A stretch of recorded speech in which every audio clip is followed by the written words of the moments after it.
Hello and welcome to Zimstate Media. President Emmerson Mnangagwa has promoted 9 officers in the Zimbabwe National Army from the rank of Major to Lieutenant Colonel, with his son Shaun Mnangagwa confirmed as one of the newly elevated officers. Shaun Mnangagwa is a serving officer in the Zimbabwe National Army and the son of President Emmerson Mnangagwa. He holds a commission in the Zimbabwe National Army and has risen through the officer ranks, previously serving as Major before his latest promotion to Lieutenant Colonel.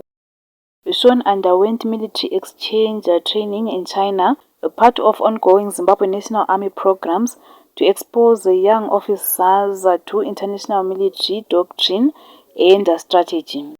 He maintains a low public profile compared to his siblings, unlike his brother, David Kudakwashi Mnangagwa, who was appointed Deputy Minister of Finance in September 2023. Shaun has remained in uniform. A Lieutenant Colonel is a senior field grade rank in the Zimbabwe National Army. It is the first rank where officers wear red collar tabs and the red band on the cape. Lieutenant colonels typically command battalions or serve as senior staff officers. For more stories, please do like and subscribe.